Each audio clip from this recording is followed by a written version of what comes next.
All right, everyone. This is Jesse Santiago with fmapulse, FQI, fully qualified instructor, class of 2021 under Taboada's Balintawak. Today we have a bunch of people from all over the East Coast, from New Jersey, Pennsylvania, and Winston-Salem, North Carolina. So we'll start with Frank and Tao.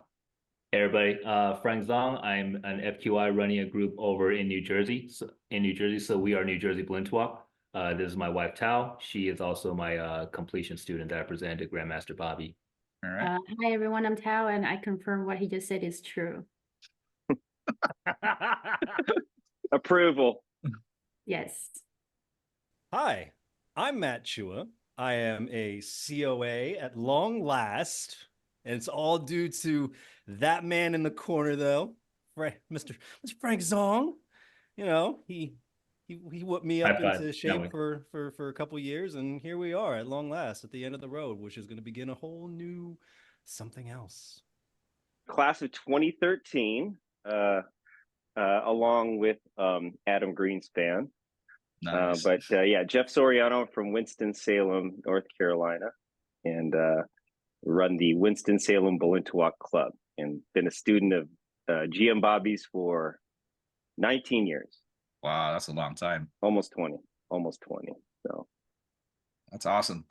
The reason why we're all here is to introduce ourselves as the lineage and passing on the Taboada's Balintawak onto the next generation and how everything ties back to all of us. Also to promote the upcoming seminars in New Jersey and the next coming seminar in Chicago, which is going to be a first for all of us. So we wanted to talk about that. Basically, we'll just kick things off with everyone that started with training. How does everyone know each other, and how did your training start? I started in 2014 with well, that was my first camp. I had trained Balintawak previously from a friend, Marshall Lakes, who introduced me to Balintawak. And then my friend Andrew and I went down to camp in Charlotte at the time in 2014. That's where we met Jeff. And afterwards, I began training with Jeff, and I've been with him since then. Tested for my completion in 2016, moved up to New Jersey about 6 months after that, a couple months after that, got my FQI in 2022. So I had zero background at all. I didn't even know Balintawak even existed until 2021 when I met Frank. And, you know, we would just have because we met through a mutual friend through another show that we do. And we would just talk a whole bunch of things. And one of the things was Balintawak. And I was like, well, what is this? And then he gave me a nice little brief history of it. And I was like, really? So, and one of my favorite characters is Nightwing. So I don't know if you can clearly see behind me, I'm a nerd, right? So you are a nerd. I embrace it. Leave me alone, Jeff. One of the characters uses, you know, eskrima sticks, and I'm half Filipino. So the fact that, you know, this my nerdism and my heritage just combines ever so nicely into this fun little ball that is Balintawak. I couldn't help but just dive in and, you know, go through all the trials and tribulations of not knowing what was happening and trying to get my body to move and all these different things that almost a 37-year-old probably shouldn't be moving at this point in time. But hey, we're here now. And I got COA last year. It was such a proud moment for me. And, you know, now we're really deep diving into the curriculum, and my God, it's like being a level one all over again.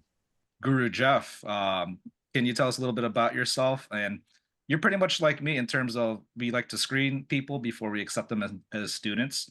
And I'd like to hear, like, what did everyone do to pretty much like, all right, these guys don't seem crazy. I'll take them on as students.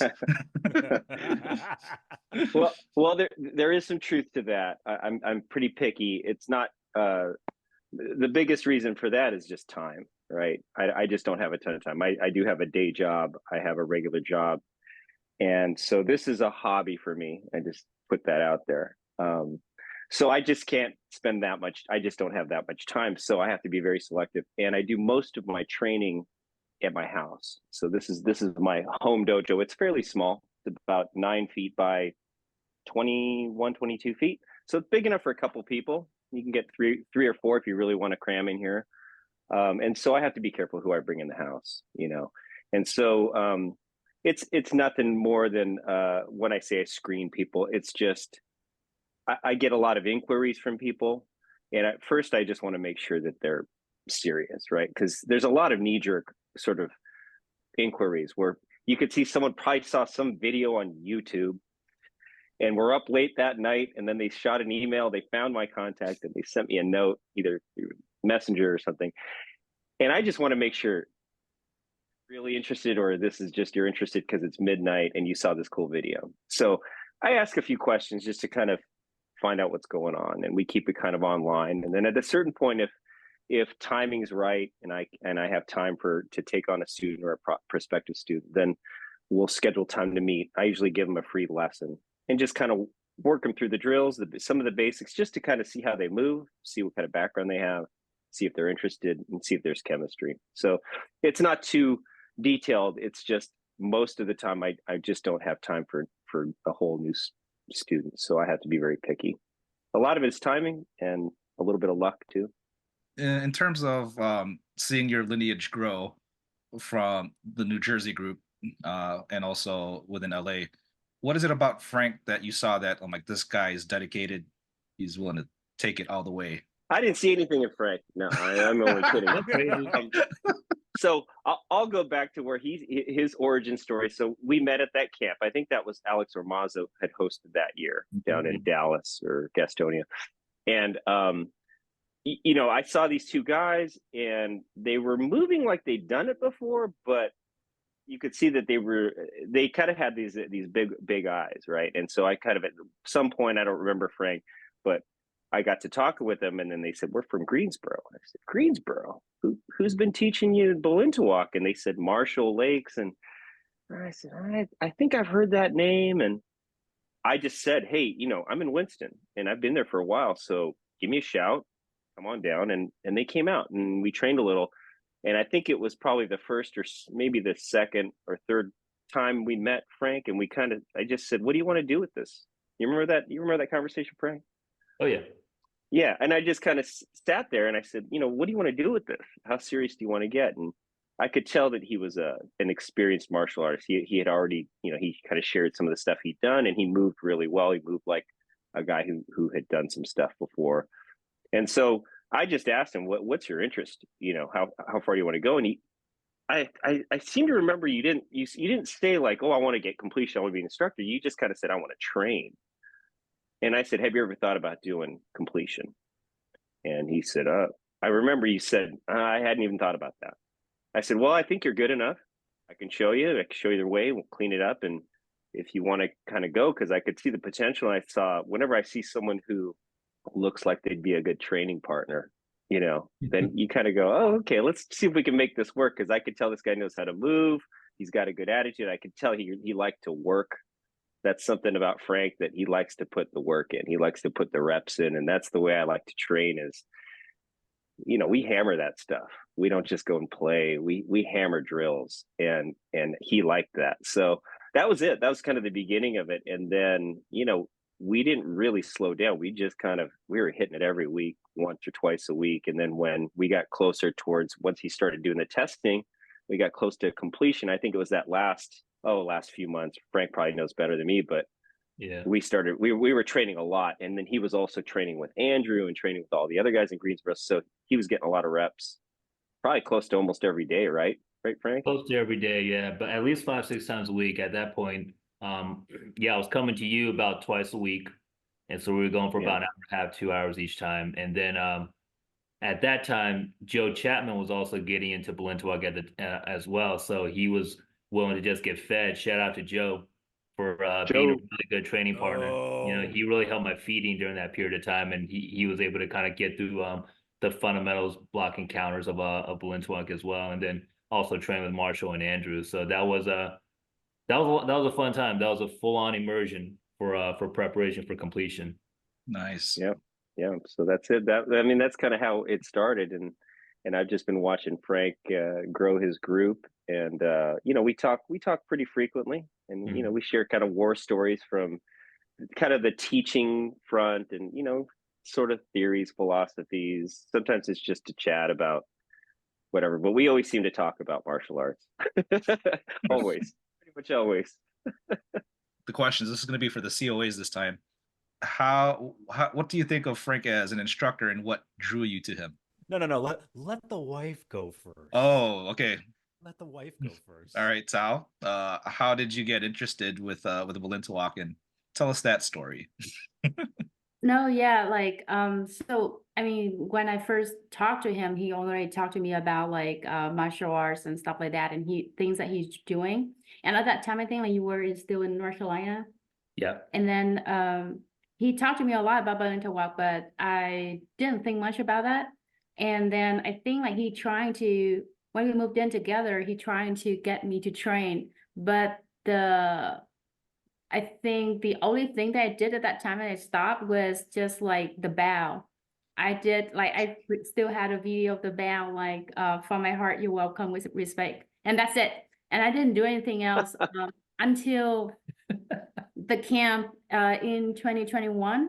He told me that, hey, do you want to go to the camp to meet people and eat lechon? I was like, lechon. He had me at lechon.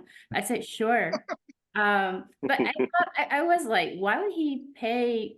Like he paid for the whole ticket for me to go to the camp. And he said that because he said that, oh, you have a lot of work to stay at the hotel. And then when it's dinner time, I want to tell you to come out and just eat with people. I was like, that's very expensive dinner, but sure. So I went with him to the camp, but when I came to the camp, he's like, hey, you are here already. It's boring to just stay in the hotel. Why don't you come to meet with people? You don't have to train, just stay there. I say, okay, sure. Because I know at that time I knew Claudette already, so I know that she was there. So I said I would come there to just hang out with her as well. And then when I got to the camp, he's like, hey, I have an extra stick. Do you want to just, swing around? You don't have to train. No one pushed you to train, just to chill. I say, okay. And then Claudette was so sweet, right? She just started to show me stuff, like some moves. No, and then when I started to watch people, like I think it was during the tests, like when I saw people test, especially the women, I got really inspired. And then I started to train, I think November 2021. And then I got my COA in November 2022. Yeah. Yeah. Quick, but also long journey in a way. I like how Frank brought her along and just kind of kept giving her these, basically reeling her in little by little until like, oh, well, you're here. You may as well train a little bit. Yeah. Well done, Frank. He got her with the lechon and then got her hooked. And then you proposed. All right, Matt, how about you? I didn't have any, like, I wasn't thinking about getting a COA or testing or anything like that. I just kind of, it's weird how from Jeff to him to me, it was like, I just wanted to train. I just wanted to learn. And he tricked me. And now I'm at 6. So,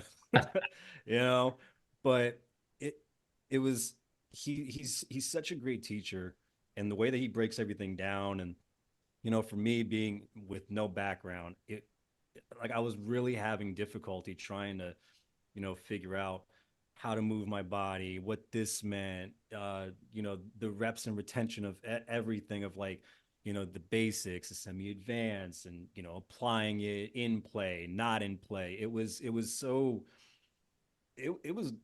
caused a lot of anxiety for me, honestly. And, he was able to really like calm those waters and be like, relax, chill, let's just get this, do this when we're not at practice. And I would always apply it. So like, I'd always be at the crib and I would, practice what we learned, and I'd watch all the videos that we took from the previous practice, and I'd like, pick it apart. Oh, that's what he meant by this. I'd watch how he moved. Oh, that's what he meant when I did this. And it was that philosophy that I kind of established throughout these 2 years. And remember, I'm a state away, right? We practice in Jersey. I live in Pennsylvania. So for me, like I trek, 2 hours full circle, like up and back just to learn. And, when we were testing for World Camp, we would do 2, sometimes 3 times a week. And I'm up, back, back, because I'm like, hey, I didn't feel like I belonged in this house, and I really needed to kind of prove myself that I belonged in the house. So I did my best, you know, and I still feel like I have a lot to prove. So it's like, yeah, just because I have a nice little thing here on my wall that says, "Hey, you did it, buddy."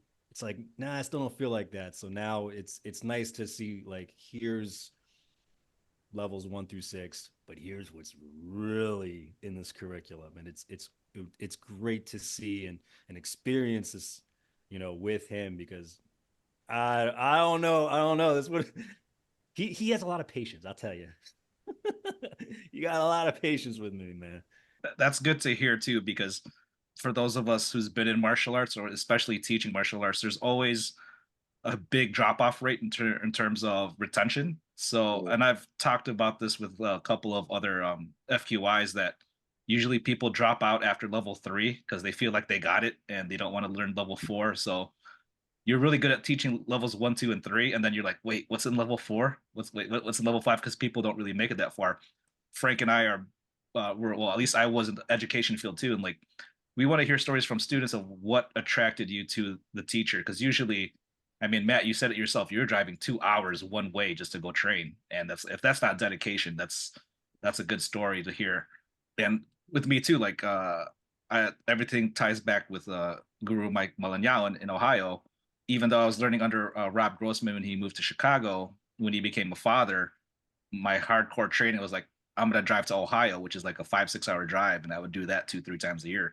Basically, the camaraderie of the group was welcoming. And that made me want to go back and drink more whiskey. So, so did you all feel the same way about each other, that, you know, like, these people, like, I like learning from them. I want to, no matter what the distance, I'm going to go and train no matter what. Well, for me, starting out with Jeff, that was it was I definitely got that feeling of welcome right away. You know, even at the camp when I met him, I met John, his brother, over in Seattle. And it never felt, at that point, I haven't been to too many martial arts gatherings. So in a way, knowing what I've known, learning what I've learned since then, it's the camaraderie in that community is really something special. And then going over to his house, you know, meeting his beautiful family, and then feeling as welcome as I did in his house, that was something that kept me going back. You know, there were many times I would come in a terrible mood, leave in a great mood, because of the training that we did, because of the talking that we did, and meeting his kids, meeting his wife, and just being able to also spend that friendship time. So that was a big deal for me at that time also. And that's what, even moving several states away, I think that's what kept me connected to the community down there, and to Jeff. I don't know. So like for me, it's a little bit like I don't have a choice in a way, like that, like, you know, like he's my husband already. But at the same No time, choice.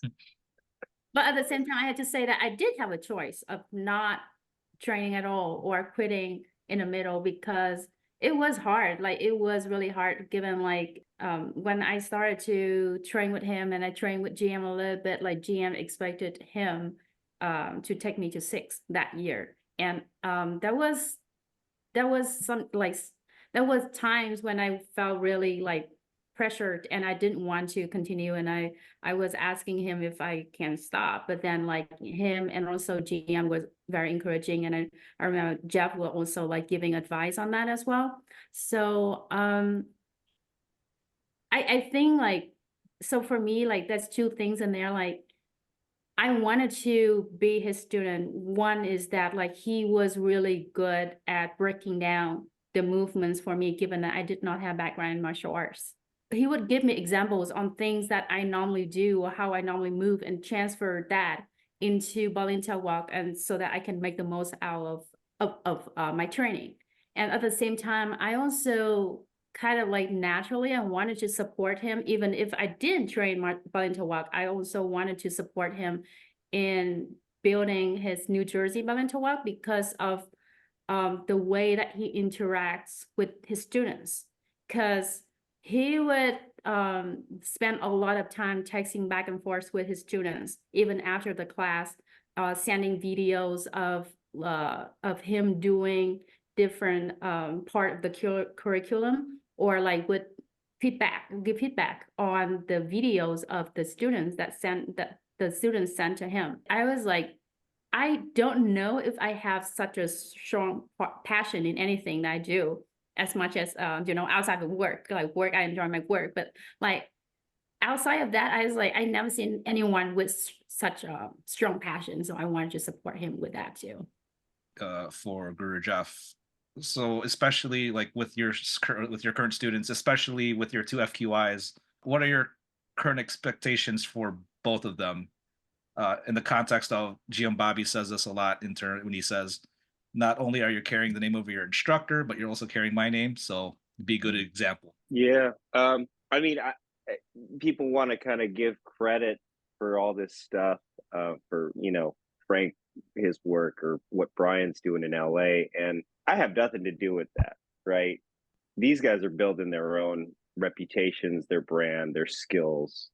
They're building their own schools, their followings, whatever. And they're doing it on their own. So I want to just say that, because people go, oh, what have you done? I'm like, when we were together, we trained, and I just showed them the way I like to train, the way I learned, which was directly from GM Bobby. And I think when I heard Frank say, welcoming home, I think that's the same exact way I felt at GM Bobby's when I first went there, which is, you are going to the man's home. It's headquarters, and you see it in the videos, and hundreds and hundreds of people go through there every year, but it's still his home. You open the door and you're in his living room, you're in his kitchen, and he cooks for you and he welcomes you in. So I try to emulate that, because it was such a good feeling. And if there's anything that I like to try and do to teach while I'm teaching the skills is, hey, this is also like, it's more than just I'm teaching you how to swing a stick, right? It's like there's a culture to it, and it goes up to GM Bobby, and probably even goes before that, just back to Cebu, and it's there's this family feeling. And so for me, it's like, as long as you're putting the work in, I'll keep teaching you, and if you're open to it, I'll teach you and give you the advice, whatever. But these guys are doing awesome stuff, and so I just am kind of sitting back. I'm still teaching my group. I still have a couple guys. I have a lot of my advanced guys that are within a short drive. So I have lots of people to train with. I have GM Bobby 90 minutes away. So, but I'm sitting back and eating the popcorn, watching Frank and his group, growing his group, and all his guys and gals are just, they look great. You guys looked awesome at camp. I mean, it was so impressive. And then, I can't talk enough about how great Brian's group is in LA. I mean, those guys are just phenomenal athletes and stunt people and just martial artists. So yeah, it's really cool. It's a pride thing, but it's also like, these are like my little brothers going off to do some cool stuff, and I'm not taking credit for any of that. I'm just watching. I'm like, hey, and I'm rooting them on. So yeah, I'm as big a fan of the Franks and Brians out there as anybody. I mean, it's awesome, and they're taking it to different levels too. I mean, it's about evolving, right? And that's the art that we're in. It's an evolving art. It hopefully gets better along the way. So with Frank, when you started to teach, you consulted with Guru Jeff and the other FQIs. Since teaching is very different from learning in terms of responsibility and approach, did you want to highlight that topic for a little bit? People had told me and given me some previews of what it would be like, but experiencing it for yourself is always different, right? Because for the first couple of years, I had a few folks come in and out of learning from me. And after 2021 camp, that was when I first started getting a consistent batch of people. And I got to give some credit to this one here as well, right? She started talking to some folks that she knew, and she was able to bring them into the fold as well. And at the beginning, we just started meeting in the parks. After a while, we were able to get a spot indoors as well. And that was when I started talking to Jeff, not as much about just the training and the application and the combat practicality and everything, but also the teaching aspect. And that's also whenever I would go visit GM Bobby as well, okay, now I can see how high level the man is when he actually instructs. It's almost like, I've heard people say GM magic, right? It's almost like a magic touch. And actually seeing that in person and being able to appreciate from that angle it really does look like you're watching him just pull rabbits out of a hat, the way he's able to elevate people almost immediately. And from the perspective of learn the art again as an instructor, teaching Tao, right? Teaching Matt, teaching some of my other students as well. They all have very different movement backgrounds. They all have very different body types. They all have different tendencies, and they all have different learning abilities, right? Learning strengths and learning and ways to kind of interpret what they're seeing and what they're being taught. It's making me analyze the art in a different way. It's making me analyze just human interaction almost in a different way. Transitioning to the next question, which for Tao now, what would you say are the challenges and advantages of training with your spouse? Okay, so I think the advantages, well, I start with challenges first. Challenges, one is that, you know, like, because we know each other so well, and I'm sure like he's a little bit more comfortable with, you know, telling me that I do something wrong, and he would be very direct about that. And then sometimes it's not easy to take. So, and the same for him as well. Like, I'm sure it's not easy for him to train me in the way that the same for me. Like, if I don't like something, I might just, you know, express it. But I think overall, like, we trying to look at, like, we have the common goal. He wanted to take me to 6, and I also wanted to do that. So we kind of trying to make sure that we always keep that in mind. And also we have a very clear roadmap that by what time I want to test for what level. And then we pretty much like daily at that time, like every day we would talk about where I was, and then what I needed to work on.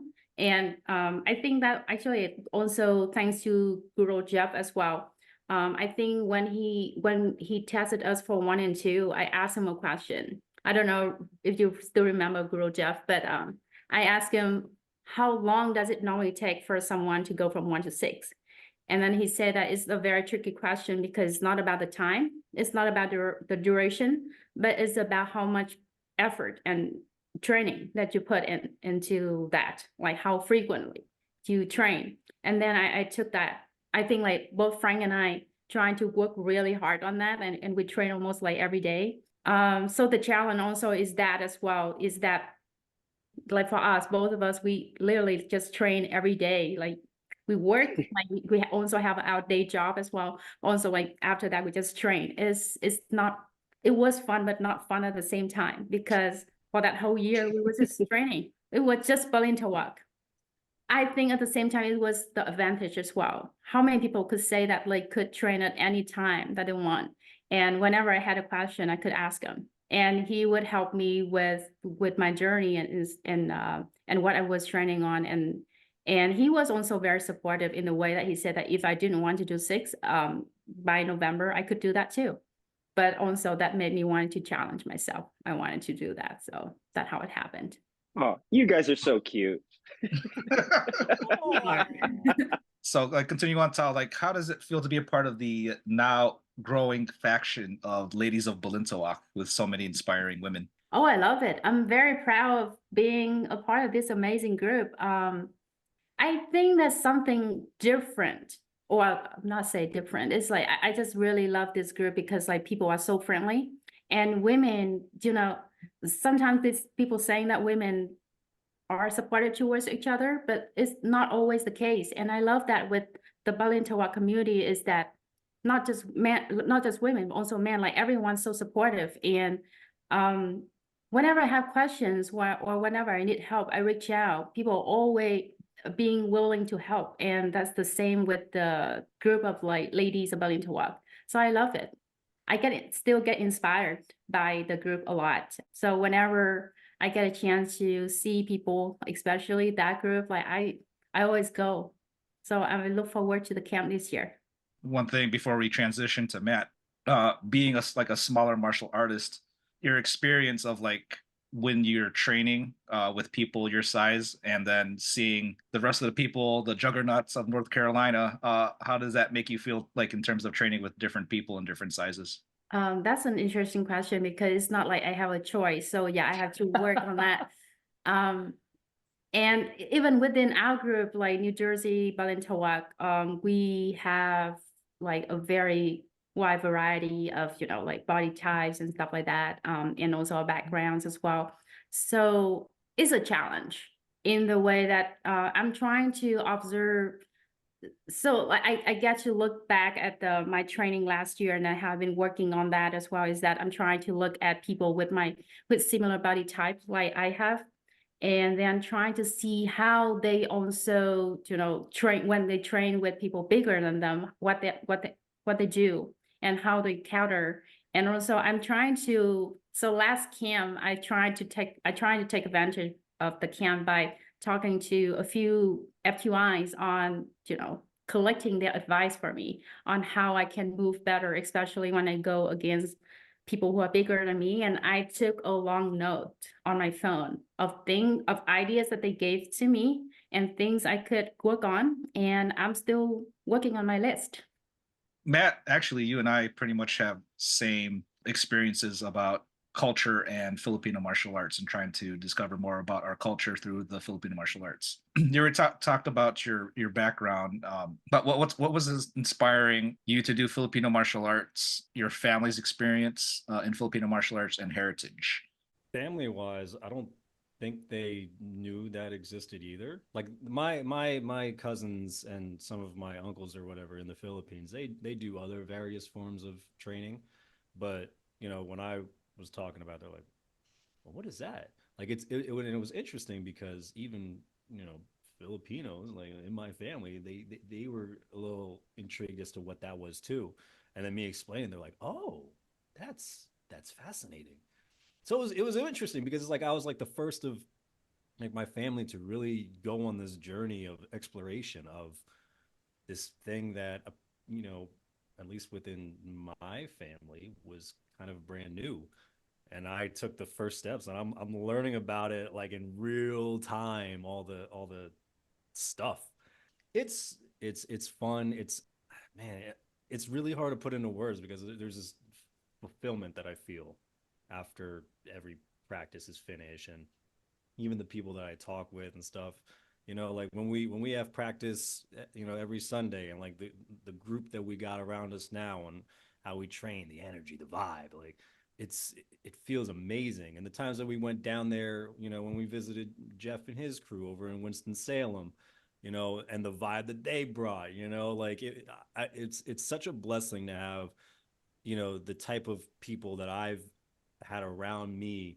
I don't know if I could have done it any like better or differently, or I don't know if I'd be in the same position if I would be in today had it not been this exact route that I took from meeting Frank, then Frank bringing me over to Jeff's, and you know, learning from the Winston-Salem group, then bringing me over to Grandmaster Bobby, and you know, doing these camps out in New York and the World Camp where I'm like, holy hell, like there are so many crazy people here with so many different talents. And I got to talk with Brian this time over in you know, last year's World Camp. It's I can't stress this enough how blessed that this particular path, the way that it went, I don't think I'd be where I was had it not been for this exact point. So there was something that was brought to my attention about your challenges with Balintawak coming from a weightlifting background. So did you want to talk about that? The training aspect of it, like I'm not like a big like, oh, I'm a super power lifter, like I'm gonna throw around like 700 pounds like nothing. Like, yeah, I'm not doing that. But the transition is completely opposite, you know, in a way where I gotta be like tight, and I gotta, you know, there's a certain, you know, position and form that I have to be in order to lift a certain amount of weight, and the technique that I gotta put for there. And it's the complete opposite with Balintawak. Like, I have to be more calm. I have to generate power kind of from like bottom up, as opposed to, you know, like where I'm just muscling through everything real top heavy. Like, um, it's, that was a really, and it still is, like, I still consider it probably one of the biggest hurdles that we're still trying to break even today, you know, like even six, like I still have so many different challenges. And you know, that's the thing, to try like not so much break the habit, but like when I'm in, Balintawak mode, get my body into reacting and producing energy and power and speed and all that in the Balintawak way. But then when I'm in the gym, I can just default back to the usual thing that I've learned, and it's like, oh, so it's a matter of just kind of turning it on when I'm there, and then turning it off when I'm, in the other world. It's just balance for me that I'm trying to learn. So I'll throw it back at you, Guru Jeff. In terms of how do you train them, because their bodies are so used to doing things a certain way with weightlifting, observations and feedback, and what's your advice for them? Well, like if anyone's seen Matt and I, we're both really identical, same kind of build, right, Matt? We get mistaken for the same body. I know it's weird. I don't. So I have those same challenges that Matt does. I get so big. I can't say I've taught bodybuilders, but I've had some really good athletes that I've worked with. Like I said, when I have a student or a prospective student that seems to have the right mindset, but you look for other attributes. You see a really good athlete. I love training really good athletes. They're people who've done other sports, whether they're martial arts or not, because as I said, I like to put the reps in. I believe that's how you get good, is just to get the reps in and, add intensity. So I like seeing athletes. So it doesn't really matter, bodybuilders. I mean, I think typically it's more about the different styles of other martial artists that have come in. And you see there's differences with body types as they come in, right? So you get you get a big bodybuilder, right? Or you get a karate guy. I know a lot of karate people that I've taught, or Taekwondo, they're a little stiffer at first. I find people that have some of the traditional Chinese martial arts, they can get softer, but sometimes they don't know how to use their power as much as maybe a karate guy or something. So I like to think that after teaching this for a few years, that I teach everyone a little different based on what they have. And so body type is a big piece of it. And as I kind of learned from GM Bobby, you kind of work on those areas of your students where if they're naturally strong and big, then maybe you kind of soften them up. You go a little slow. You go softer on them and teach them that sensitivity. If you get someone who doesn't have that natural power, they're smaller in stature, teach them power, because that's the stuff you're developing. You're developing all the skills. And so, that's the kind of way I look at it. So it doesn't really, to me, I see someone and it doesn't really matter. It's more about the mentality. I like people that like to put the work in. And so athletes, people who've done sports for many years and take it to a high level, I think that to me is easier to work with than, say, someone who's already done a bunch of martial arts, to be honest with you, because I feel like, oh, you know how to work hard, you know how to, you don't get gains unless you put the time in. And that's the kind of mentality I love in my students. So big guys, little guys, women, men, just depends. It's more up here to me. Frank, did you want to add anything to that? That has an influence.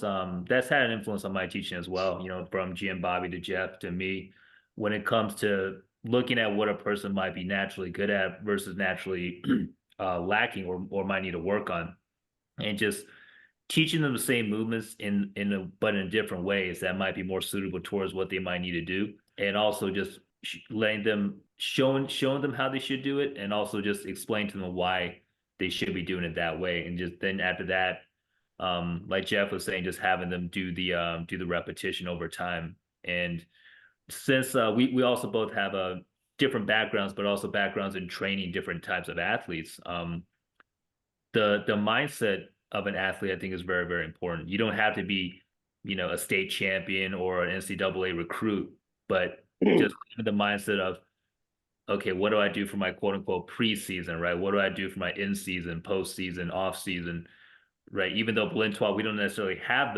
that format, but just the idea of, okay, I'm going to do this for this couple of months. After that, I'm going to do that for the next few months, and then we cycle it through and with the goal of getting better over time, right? And we were having a conversation, Jeff and I, not too long ago, about training Balintawak with the mindset of training athletes, right? With the mindset of training athletes, and again, like not having the goal of having to be a certain level of performance, right? We don't have to be doing 540 kicks or aerials or anything of that nature, but just the idea of, okay, year one, progress to year two, progress to year three, or month one to progress to month two to month six.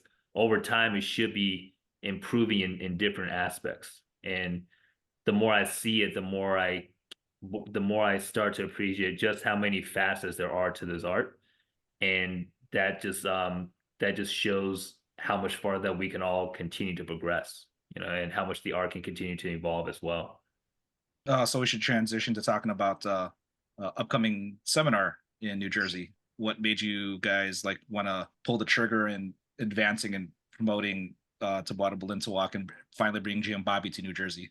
We thought it was time. I mean, we wanted to also kind of give back to GM, so this is kind of his life mission is to spread this art, and we hear him talk about it a lot, and also we just enjoy having the guy here.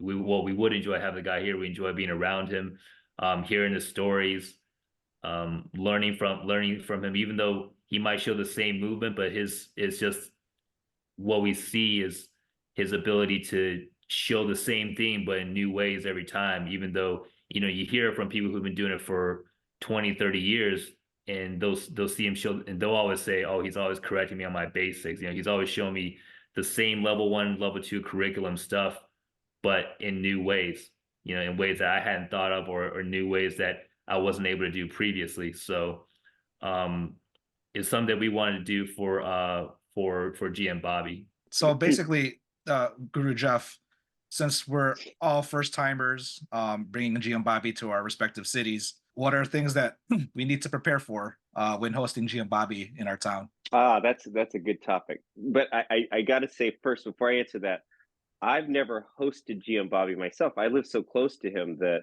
I'm not going to host him in here. I mean, he's been to the house, but when I want to see GM Bobby, I go see him at his house, or I go to other people's seminars. But that being said, there are a few things, it's good to kind of know how to host GM. And, you should know that he doesn't like to ride elevators, and he doesn't like to ride up high rises. He doesn't like heights so much. So make sure you don't put him in a hotel that's like on the 50th floor unless you want to freak him out. But anyone who's been around him, when you're not training, it's have a lot of jokes. Keep it moving. Make sure there's good food, good drink. He loves to be social. So, that's why I think a lot of these seminars turn into basically a lot of training and then a party at night.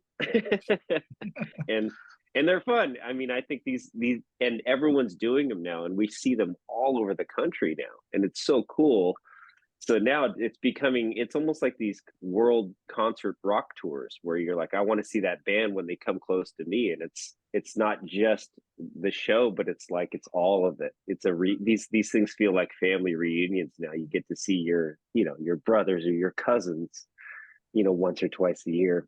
And that's the part that's awesome. It's kind of cool. After a while, you kind of build up these friendships, even though you don't see each other very often, but you just see them regularly and in kind of these same spaces. And so it's really cool. I look forward to all that stuff. So host them if you can, people, if you're out there. If you can get on the calendar. I think that's the hardest part, is finding a weekend when he's not already going somewhere else. Yeah, any additional topics that we want to touch before we do a closeout? So I got a question for everybody, right? If you guys had like theme song, like, you entered in, you got your stick and you got everything. You walk into the room, it's like, yeah, this is my theme song when I'm about to train or test or whatever. What are you walking into a seminar or just practice? What are you walking in with? What's your theme songs? So like an entrance song? Yeah, Wu-Tang. Wu-Tang's never a bad idea. Yes. What is your entrance theme? He said Wu-Tang. That's like the perfect. You can't. We train a lot to Wu-Tang in this dojo here, so there's Nice. Always some Wu-Tang going on. It's got the right attitude, the right beat. Is it like whichever, or is there like one particular one that you can narrow in on and be like, yes, this is the one. This is the baby right here. I mean, I like the Jizza. I like Jizza's album. That Liquid Swords is anything on there is pretty good because Nice. it's just so sick and awesome. Anything off 36 Chambers is good. I mean, I don't want to go down the rabbit hole, but yeah, when in doubt, throw some Wu Tang on. 90s How hip about hop. you guys? How about the New Jersey crew? What are you guys rocking to? I could literally be like walk out to whatever. Like you walk into anything Balintawak whatsoever. It could be World Camp, it could be a seminar, it could just be for our practice, for crying out loud. What's playing when you walk in there? And it's like, I'm here. It's me. What songs? Well, Jeff already took Wu-Tang. So at the moment, and Tao knows because I've annoyed her by playing the song repeatedly. Okay. A lot of them, so I don't know which one you're talking about. Hourglass by Survive. Oh yeah. I thought for sure you were going to say something from Taylor Swift's catalog, Frank. I thought for sure you're a Swiftie, I know. So Her shrine is actually on the other side of this laptop. Yeah, you guys just won't see it. That's some K-pop song. No, yeah. Well, it was gonna be Blackpink also, but that was a close second. Matt loves Blackpink. Matt does like Blackpink.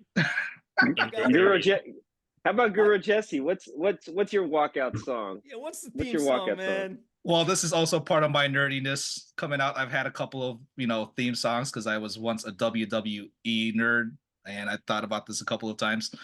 One would have been Voodoo Child by Jimi Hendrix. Oh, Nice. yeah. Classic. But as of late, I was like, there's this techno song that was played on John Wick where he's in the club and he's like The club scene? popping, yeah, the club scene. So I was no, this was like in the first one. Oh, okay. So it was like a club song that was being played in one of the John Wick movies, and it was called Le Castlevania, the John Wick medley. What are you doing, Tal? What's the song? Yeah. No, like for me, I might change later, but for now it's Eye of the Tiger, because you know why, Matt? Because we always, so our New Jersey Balintawak group always plays that song when we are on the way to the camp on the Iko camp day. We always play that song. That's to prep the person whoever's testing. That's the spirit. That did quell my anxiety a little bit on that first day. That was 2022 was the first weekend where I went to World Camp, and it wasn't just all fun.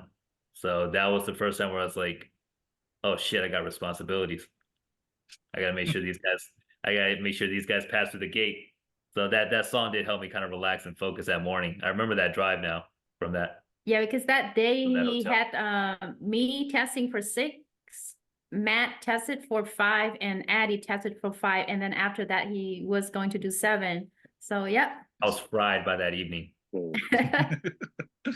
Before we close out, FQI Guru, Frank, would you like to give the dates and info about the upcoming seminar in New Jersey? It is going to be in Elizabeth, New Jersey, at the Gateway Family YMCA in Elizabeth, and that's going to be on May 18th. So May 18th, we're going to start off training at about 9 o'clock. We're going to have lunch there at around noon, and then we're going to train until about around 4. Then we'll have testing to close out, right? Level testing to close out. So that'll be Saturday, May 18th. Any registration information, talk to me. Oh, and early bird extension. Oh, yeah. Early bird, we are extending the early bird price, $119, until the end of March.